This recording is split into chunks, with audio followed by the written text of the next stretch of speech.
I found myself transported into a novel, becoming the male lead of a CEO romance. I was the type of CEO male lead with no brains, owning a trillion-dollar conglomerate worth over 100 billion. Despite being overwhelmed with work, a workaholic with stomach ulcers from stress, I somehow still had time for forced romance with the naive female lead. When I read this book, I nearly coughed up blood from anger. The brainless plot infuriated me. As the CEO of a public company, a Fortune 500 business, and the richest person in the country, I know best that managing a company leaves no time even for eating, let alone romance. Who would have thought I'd wake up inside the CEO novel I had just read? At this moment, I was interviewing for an executive assistant, looking at the resume of someone named Kathy Sweet. I couldn't help but twitch my mouth.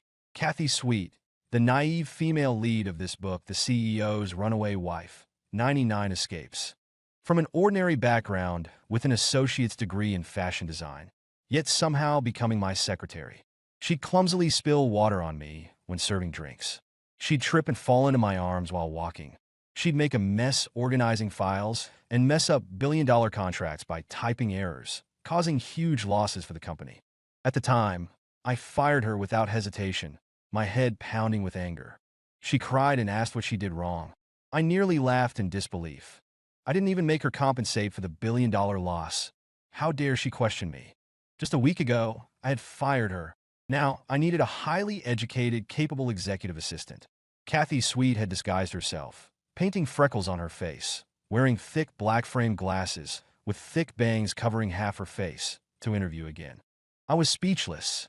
Did she really think I wouldn't recognize her like this? At least change your name if you're going to disguise yourself. I glanced at the resume for a few seconds. It clearly didn't meet my criteria for an executive assistant. I immediately told her to leave and call for the next interviewee to come in, but she froze, stubbornly looking up at me. You're asking me to leave before I even start my self-introduction? Is this how unreasonable your company is? Her face was full of indignation. I kept my expression blank. I'm looking for someone highly educated, at least a bachelor's degree, and majoring in finance and management. You studied fashion design. Do you think you're qualified? Kathy Sweet's entire face turned red with anger. She spoke harshly. How do you know I can't do it if you don't try me? So what if I only have an associate's degree? Is a big company allowed to look down on people like this? Damn, I almost laughed out loud in anger. I pointed to a line on her resume. Miss Sweet, the executive assistant I'm hiring must be fluent in at least 4 languages. You haven't even passed the English B-level test. How dare you apply? Hilarious. After becoming the CEO male lead, I was fully focused on my career. I had no interest in romance with some naive female lead. Money and business were my true loves. Women could never be relied upon. Moreover, in this illogical novel world, I absolutely couldn't let anyone ruin the hundreds of companies I now managed. Although I didn't know if I could return to reality, it didn't matter either way. It was just working in a different place, no real difference. Kathy Sweet's face was flushed with embarrassment. She choked for a moment but still refused to back down. You're just discriminating based on education. I'm so patriotic. How could I possibly learn languages from other countries? I felt a headache coming on. I waved to the security guards nearby. Take her out, quickly take her out. I was afraid I'd snap and hit her if this went on. Trying to reason with me, a capitalist? Utterly pointless. Without the ability to create sustainable value, what was the point of hiring her? To continue causing trouble for me? No thanks, go bother the villain instead. Kathy Sweet was escorted out by security, cursing the whole way. I could finally no longer hear her, my ears blissfully quiet.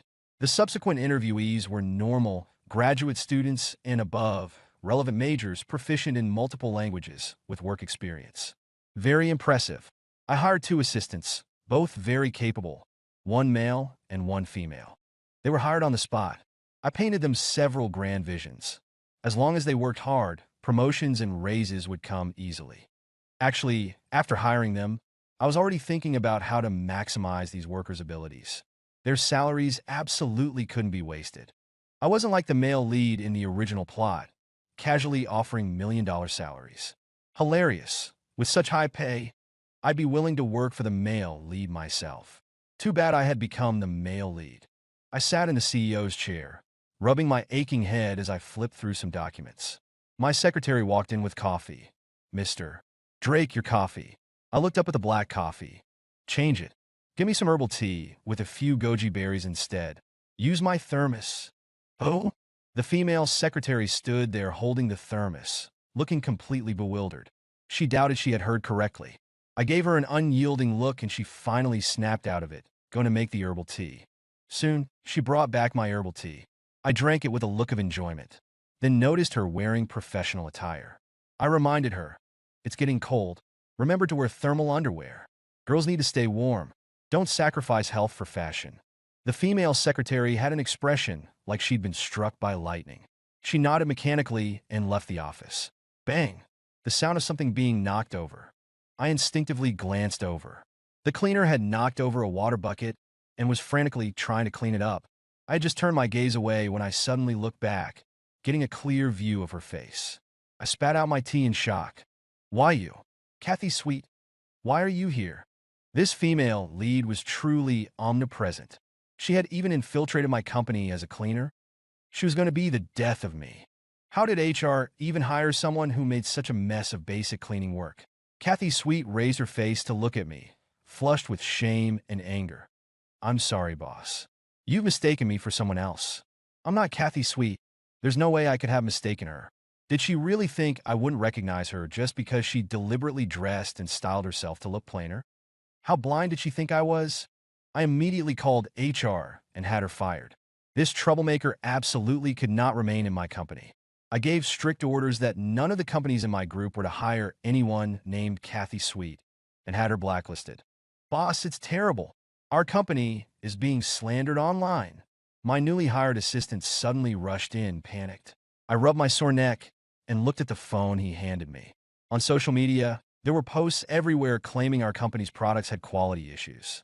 One look, and I knew this was a clumsy attempt at corporate warfare, likely orchestrated by the villain, Howard Ming. I calmly scanned the posts. What's there to panic about? So that very day, I bribed the cleaning lady at the rival company to unplug Howard's internet cables for several days in a row. I also bought off some social media influencers to spread rumors that Howard's products had similar issues. Howard's company became mired in rumors, trending on social media. And because their internet was down for a whole day, they were in chaos internally, losing several big orders. I was amused. Things were peaceful for a while after that. I became more vigilant when going to work, scanning all around with my eyes, not seeing the troublemaker Kathy Sweet anywhere. I felt relieved. As a workaholic, I nearly suffocated from how busy work was, overwhelmed with tasks, traveling for a business negotiation. I had let my guard down too soon regarding the female lead troublemaker. I encountered her even in a foreign country. I had just checked into the presidential suite at a hotel when I saw a familiar figure. I nearly dropped my herbal tea in shock, staring in horror at the female lead wearing a hotel cleaning staff uniform. "Kathy Sweet, why are you here?" This female lead was like a vengeful ghost, wasn't she? She even managed to follow me all the way to a foreign country. Wasn't she supposed to not know English? How did she even get a job at a hotel here? Kathy Sweet wore a mask, looking at me calmly. Her bangs covered her eyes.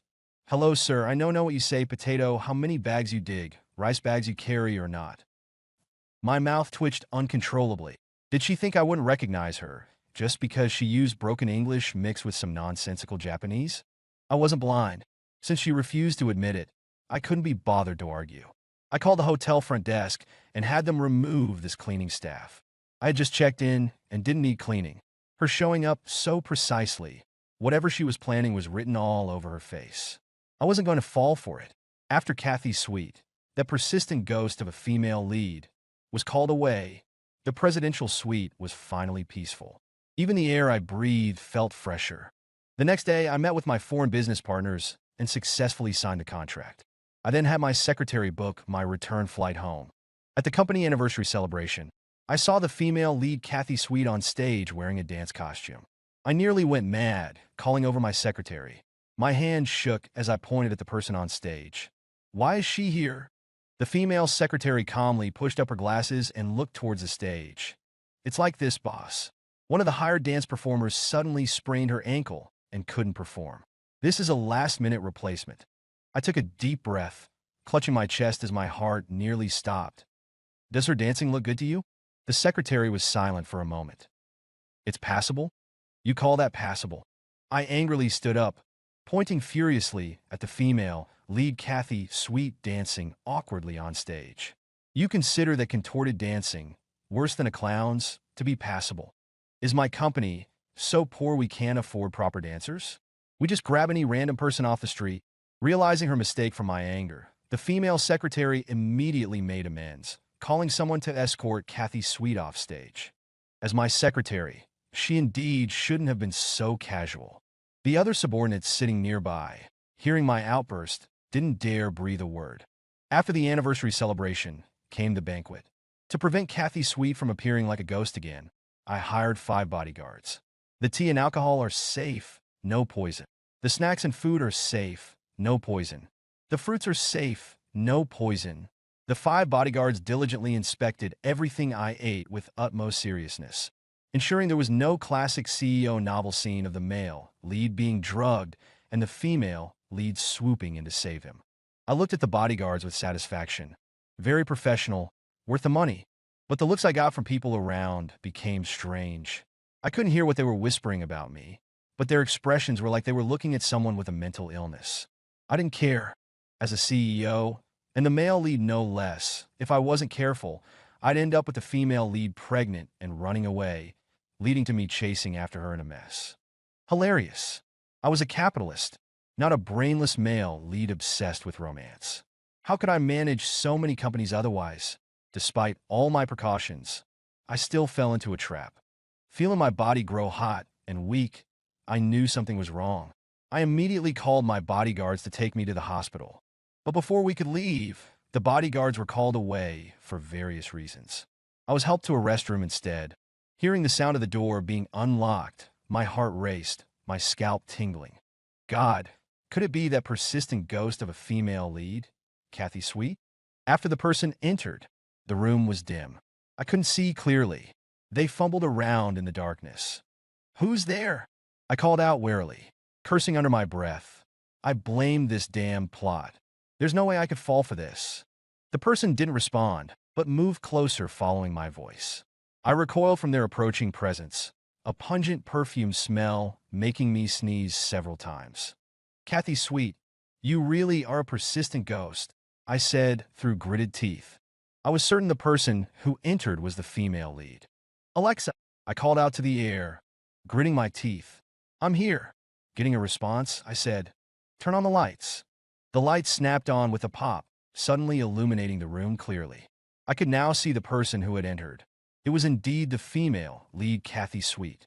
She stood frozen, her eyes dazzled by the sudden light, clearly caught off guard.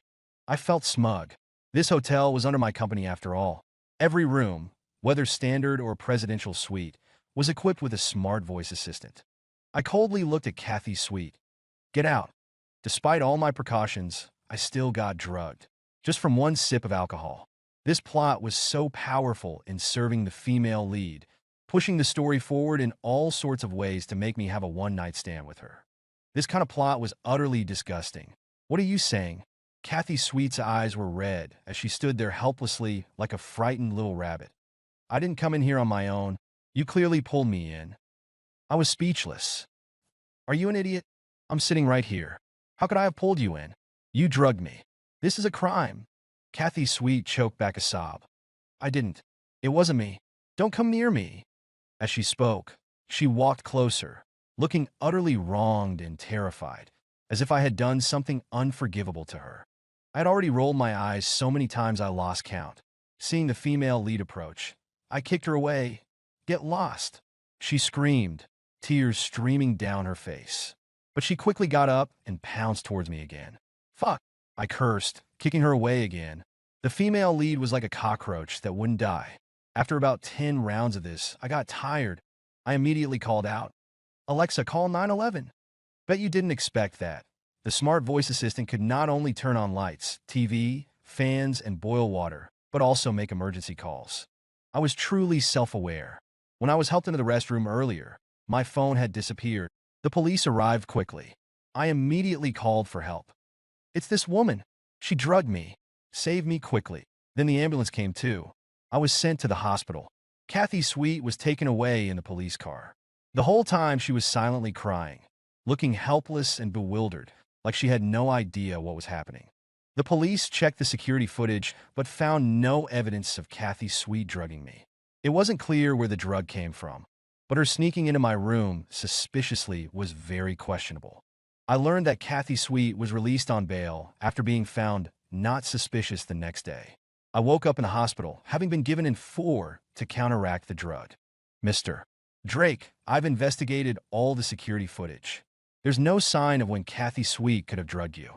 We've had the alcohol you drank tested, and it did contain a serious substance that causes the body's hormones and libido to spike, my assistant reported coldly, flipping through the investigation results. My face darkened. Nothing found? What about the bodyguards I hired? The bodyguards had suddenly been called away for various reasons when it happened, and I still hadn't seen them. The assistant said, "They ran away. I call the security company and file a complaint."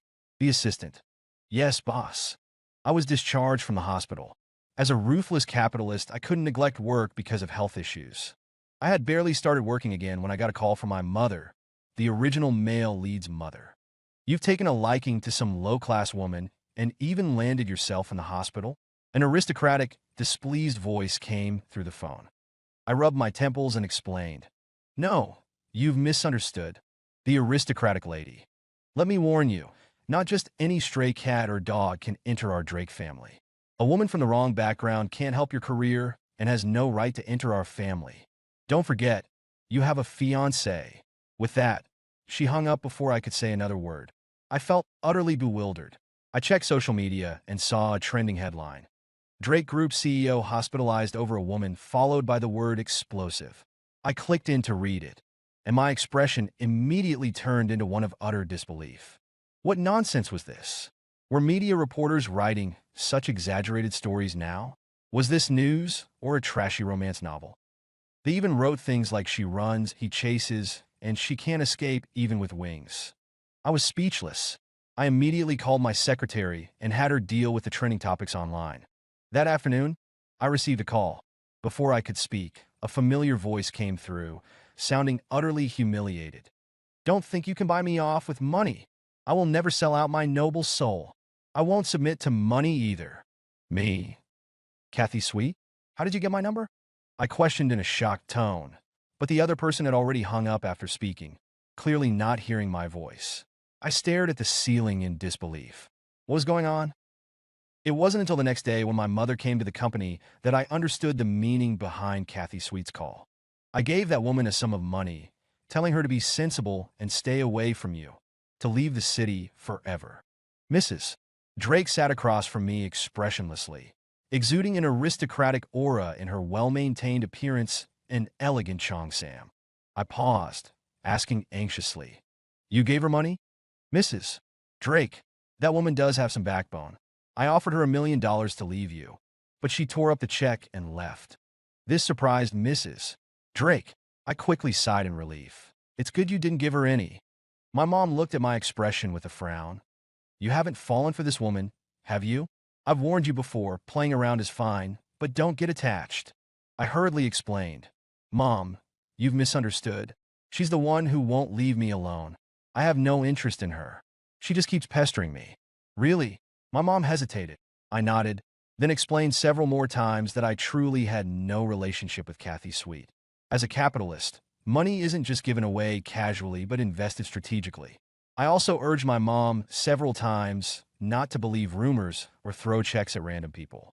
Our family's money doesn't grow on trees. My mom's cold expression cracked a bit. Looking bewildered, she was escorted out by the secretary. That day, I attended a business gala and ran into the villain Howard Ming. He had a woman in his arms as he walked towards me, smiling maliciously. "Mr. Drake, I hear you have quite the relationship with this woman." I held my drink, glancing at the woman in his arms. It was Kathy Sweet, with a pained and reluctant expression. Her eyes lit up when she saw me. My expression didn't change as I looked at him. "Mr. Ming, you're mistaken. I don't know her. Don't slander me." Inwardly, I was actually overjoyed. The female lead had finally gone to bother the villain. Howard Ming looked at me hesitantly. Right in front of me, he kissed Kathy Sweet. Seeing I truly had no reaction, he shoved Kathy Sweet away and walked closer to me, gritting his teeth. Alex Drake, you think you've won? You think hacking my company with your hired hackers means you've won? I won't lose to you. He left those words and walked away with a gloomy expression. I was bewildered. I really didn't have the heart to tell him that I wouldn't waste money on illegal activities like hiring hackers to infiltrate his company. That was against the law. How could I possibly do that? He'd never guessed that I simply bribed his company's cleaning lady to unplug his internet cables.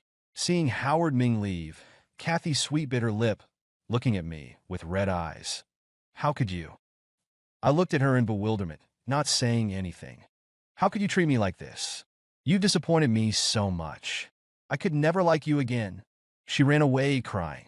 I had a dark expression. Hey, looks like someone might lose their little bunny. A cool, mature female voice came from in front of me. I looked up and my eyes immediately lit up. The arrogant, high-born, beautiful, and wealthy female rival, Evelyn Shun. She also happened to have a childhood betrothal agreement with the male lead. At this moment, she was my fiancée. She wore a red evening gown with wavy hair, cascading down, walking towards me in red high heels with a haughty expression. I raised my glass to her. Miss Shun, shall we discuss a partnership? Evelyn looked utterly shocked, clearly not expecting me to simply talk business with her. I smiled. Isn't a business gala for discussing partnerships? I saw the deep meaning in her eyes. After a moment, she smiled too and returned the toast. Well then, Mr. Drake, to a successful partnership. We reached a very satisfactory agreement. After partnering with the Shun Group on a project, I was so busy I barely had time to eat or sleep, staying in the office constantly. I also wasn't bothered by Kathy Sweet anymore. One day, I received a call from an unknown number. I glanced at the unlisted number and hung up directly. It rang again soon after. I continued to hang up. After the 10th time, I got annoyed and blocked the number, turning off my phone. Then the landline in my office rang. I cursed under my breath. Seeing the prefix wasn't from my secretary's office, I picked up and started ranting. I'm not buying a house. I'm not buying insurance. I don't accept solicitations. If you call again, I'll go to your company and steal your suitcase, ride off with your bicycle on the way, and assassinate you in your dreams at night. The other end was silent for a second before I hung up. Soon after, the phone rang again. I was beyond irritated. Don't you ever give up? I already said I'm not buying a house, and I don't need help conceiving a child. The voice on the other end cut me off. Alex Drake, I have your woman. If you want to save her, transfer half your company's shares to me unconditionally, and I'll let her go. I heard the deliberately lowered voice on the other end. Howard Ming. The other person was silent for 2 seconds. You're mistaken. I'm not him. I snorted. Kidnapping is illegal. This is extortion. Let me clarify. I'm currently single. I don't have a girlfriend. Well, not exactly. I did have a fiancée from the childhood betrothal. I hung up without hesitation and called the police. According to the original book's plot, this scene did happen. Howard Ming kidnapped the female lead Kathy Sweet. But it was supposed to be later in the story. I didn't expect it to happen early. That night, Howard Ming was arrested for kidnapping, making the news. Kathy Sweet was rescued. The Drake Group was also exposed for multiple instances of tax evasion. Drake Group went bankrupt overnight.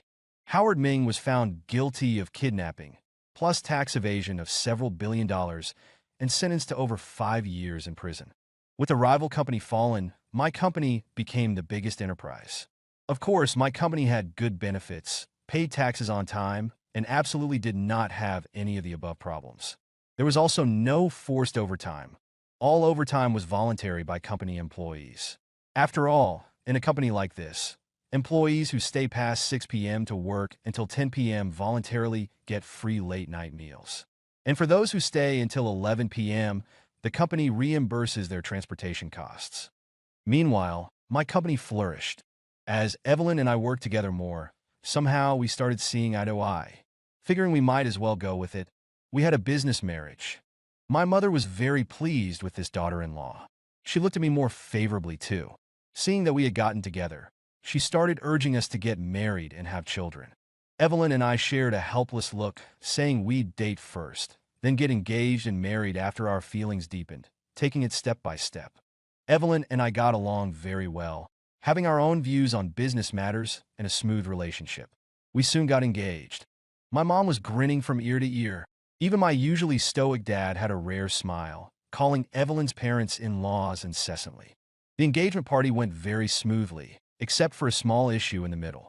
As Evelyn and I were exchanging engagement rings, a sudden shout came from outside. "I object!" The scene was in an uproar, then fell silent enough to hear a pin drop. The engagement party had just started, and my left and right eyelids had been twitching uneasily. When I saw the female lead appear like a ghost, my expression darkened. Evelyn gave me an ambiguous smile. "Your lover?" I had a long-suffering expression. "I've been wronged. I have no relationship with her. She keeps appearing like she's possessed, haunting me." I don't know if Evelyn believed me. Her smile was meaningful. I coldly glanced at Kathy Sweet, who had barged in, calling security to drag her out. But Kathy Sweet somehow found the strength to break free from security and charge towards the stage, stopping in front of me. With an expression of utter grief and disbelief, she cried, "How could you do this to me? How could you abandon me and get engaged to another woman? I'm the one who's been with you. She's just a vicious woman who used threats and bribes to get you. You should love me the most. We should even have 2 children." Kathy Sweet was mumbling incoherently like a madwoman. The surroundings were silent. My parents' expressions were ugly, and Evelyn's parents looked even worse. I was furious. "Kathy Sweet, are you sick? If you have delusional disorder, go get treated at a mental hospital." At this moment, wasn't Kathy Sweet completely insane? She seemed to know a lot about the original plot. If I hadn't transmigrated here, the story would indeed have developed as she said. But I had become the male lead, and there was no way I'd follow that idiotic plot. "Drag her out and send her to a mental hospital while you're at it." Kathy Sweet was quickly dragged away. No one paid attention to her hysterics. I also explained to everyone that Kathy Sweet suffered from severe delusional disorder, and I had no relationship with her whatsoever. I explained everything to Evelyn too, my gaze sincere. I wasn't lying at all. As for whether she believed me or not, she could investigate if she wanted. After the engagement party, I held Evelyn's hand and asked her, "Do you believe me?" Evelyn looked at me, the corner of her mouth curling slightly. "We'll see how you perform, my dear fiancé." I toasted her in return. To ensure my innocence and prevent my future wife from doubting and distrusting me, I personally produced evidence of how Kathy Sweet kept appearing like a ghost, haunting me. After seeing the evidence, Evelyn laughed. Even a private investigator wouldn't be this thorough, would they? Actually, Evelyn was quite surprised. She had assumed I was like other men, with countless women around before the business marriage. But I didn't. It really was Kathy Sweet persistently harassing me. Even the drugging incident. I had called the police directly. Evelyn was a bit taken aback seeing this. "She even drugged you?" "Me?" "Indeed. If I wasn't so clever, I would have fallen into her clutches." Evelyn put down the documents, looking at me with a smile in her eyes. "A beauty threw herself at you, and you remained unmoved?" I pulled her onto my lap, my gaze darkening and voice lowering. "It's not that I can stomach just anything. I was afraid of getting a stomachache. But you, my future wife, I absolutely can't remain unmoved." "You." Before Evelyn could speak, I silenced her directly. We were engaged after all. As future husband and wife, letting loose a bit was understandable. Besides, Evelyn was the wife I had chosen. Evelyn and I soon walked down the aisle, living a blissful married life. Before transmigrating, I had sneered at romance. Now I was eating my words. With a beautiful wife in my arms, how could I possibly remain unmoved? After that, the female lead never appeared in my life again. Evelyn and I built our own family. Of course, we were still workaholics, often apart due to work. But every time we met, it was like newlyweds, absence making the heart grow fonder. We went wild. Our relationship was very good. We had a pair of children. Their arrival was unexpected. After marriage, we hadn't planned on having kids so soon. Who knew my mom had poked holes in all the condoms? When Evelyn got pregnant, I was speechless and heartbroken for her. To take care of Evelyn during pregnancy, I reduced my workload, specifically studying all sorts of knowledge about pregnancy, prenatal preparation, and postnatal care. My mom was grinning from ear to ear about having grandchildren. Later, As she held our two mischievous little ones, her smile became forced. Until Evelyn and I accidentally had a third child, my mom's expression changed completely. I was even more puzzled until I caught the two little rascals poking holes in condoms with needles. I was so angry my teeth itched. I spanked them on the spot. When Evelyn found out, she didn't know whether to laugh or cry. The two little troublemakers said they both wanted younger siblings. Later, the third pregnancy turned out to be twins. When my mom took care of the kids, she looked very happy. But when I wasn't around, her face fell as she hired 4 or 5 nannies. Then her smile returned. As the weather turned cold, I reminded Evelyn to definitely wear thermal underwear and not drink so much coffee, but more herbal tea instead. She got annoyed by my nagging and unconsciously changed her bad habit of drinking too much coffee. We spent a lifetime together, growing old hand in hand. After retiring and finally handing over our positions to our son, I took Evelyn on a world tour.